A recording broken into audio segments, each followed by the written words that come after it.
Assalamualaikum warahmatullahi wabarakatuh. Yang terhormat Bapak Ananda Setiawan MK, selaku dosen pengampu mata kuliah pengantar akuntansi lanjutan, dan teman-teman yang berbahagia. Perkenalkan, saya Salma Azza Azahro, selaku moderator kelompok 3. Untuk sebelumnya, perkenalkan kami dari kelompok 3 yang beranggotakan saya sendiri Salma Azza Azahro dengan NIM 63030210074. Muhammad Malkuzi dengan NIM 63030210048 dan Lailatul Munawaroh dengan NIM 63030210052. Kami akan memaparkan hasil diskusi kami yaitu tentang piutang dagang. Pengertian piutang dagang. Piutang dalam arti luas adalah semua hak yang diperoleh perusahaan dari pihak ketiga berupa uang, barang, atau jasa setelah perusahaan melaksanakan kewajibannya. Dan dalam arti sempit adalah tagihan yang dapat diselesaikan melalui penagihan berdasarkan tanggal jatuh tempo yang akan datang.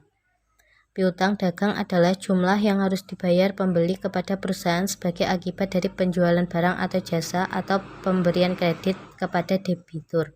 Biasanya dalam waktu 30 hingga 60 hari. Oleh karena itu, piutang dagang di neraca dilaporkan sebagai aktiva lancar. Masalah-masalah akuntansi yang berkaitan dengan piutang dagang. Yang pertama yaitu pengakuan piutang dagang, yang kedua penilaian piutang dagang, yang ketiga kerugian piutang dagang, dan yang keempat yaitu pengalihan piutang dagang. Yang pertama yaitu pengakuan piutang dagang. Misalnya, pada tanggal 1 Juli 2021, perusahaan dagang Merapi menjual barang kepada perusahaan Merbabu seharga 100.000 dengan termin 2/10 N/30. Pada tanggal 5 Juli, barang seharga 10.000 dikembalikan oleh perusahaan Merbabu kepada perusahaan Merapi. Kemudian, pada tanggal 11 Juli, perusahaan Merapi menerima pembayaran dari perusahaan Merbabu sebesar saldo tagihannya. Jurnal untuk mencatat transaksi-transaksi tersebut dalam pembukuan perusahaan Merapi sebagai berikut. Dalam pembukuan di atas terdapat potongan tunai. Potongan tunai ini biasanya diberikan oleh produsen atau pabrik kepada grocer atau pedagang besar, atau dari grocer kepada toko-toko pengecer yang umumnya merupakan kelangganan dan transaksinya dilakukan dalam skala besar. Potongan tunai semacam ini tidak pernah kita jumpai dalam transaksi penjualan dari toko pengecer kepada konsumennya. Yang kedua yaitu penilaian piutang dagang. Apabila piutang dagang telah dicatat dalam pembukuan, persoalan berikutnya yaitu bagaimana melaporkan piutang dagang dalam neraca. Menurut prinsip akuntansi Indonesia, piutang dagang harus dicatat dan dilaporkan sebesar nilai kas atau neto yang biasa direalisasi, yaitu jumlah kas bersih yang diperkirakan dapat diterima. Yang ketiga yaitu kerugian piutang dagang. Penjualan kredit di samping mendatangkan keuntungan juga bisa membawa kerugian bagi perusahaan.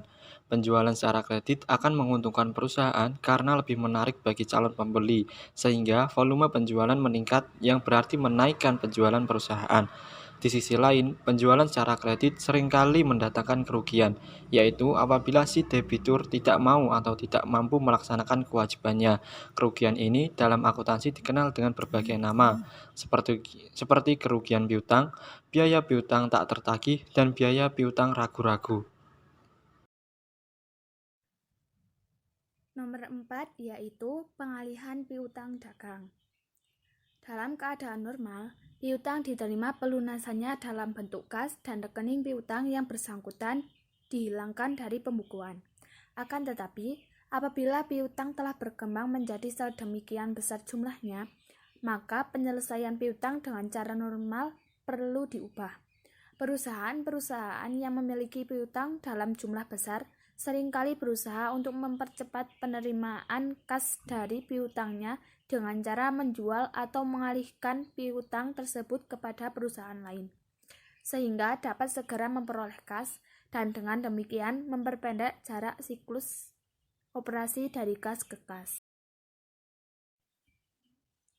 Alasan perusahaan bersedia mengalihkan piutang kepada pihak lain. 1. Dalam situasi uang ketat perusahaan sulit mendapatkan pinjaman untuk memenuhi kebutuhan kasnya. Selain itu, tingkat bunga pinjaman juga cukup tinggi. Oleh karena itu, piutang sedapat mungkin harus segera diubah menjadi kas meski tidak melalui cara yang biasa. 2. Penagihan piutang seringkali memakan waktu yang cukup lama dan kadang-kadang memerlukan biaya yang cukup besar.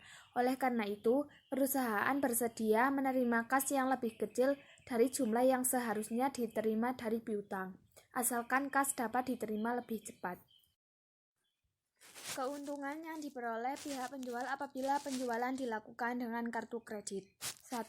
Penyelidikan mengenai identitas dan bonafiditas. Penyelidikan dilakukan oleh penerbit kartu kredit. Penjualan tidak perlu lagi bersusah payah melakukan hal ini sebagaimana terjadi pada penjualan kredit biasa. 2. Penjual tidak perlu lagi menyelenggarakan buku pembantu piutang yang berisi catatan piutang kepada masing-masing pembeli atau debitur. 3. Penjualan tidak lagi terlibat dalam proses penagihan kepada pembeli karena hal itu akan dilakukan oleh penerbit kartu. Penjual hanya berhubungan dengan penerbit kartu kredit yang pelaksanaannya jauh lebih mudah dan sederhana. 4. Penjual dapat menerima kas lebih cepat dari penerbit kartu kredit. Contoh piutang dagang. Seorang konsumen melakukan transaksi secara kredit, tetapi bukan hanya membayar jumlah nilai barang yang telah dibeli, namun juga beserta bunganya karena adanya kesepakatan penambahan waktu untuk membayar barang tersebut jika melewati jatuh tempo. Kesimpulan dari materi yang kami sampaikan yaitu, piutang dagang adalah saldo yang belum dibayar oleh pelanggan atas barang atau jasa yang dikirim. Biasanya pembayarannya diberikan dalam tempo waktu 30 hari sampai dengan 60 hari. Dan piutang dagang timbul karena perusahaan melakukan penjualan barang atau jasa secara kredit. Demikian presentasi dari kelompok kami. Apabila ada salah kata mohon dimaafkan. Wassalamualaikum warahmatullahi wabarakatuh.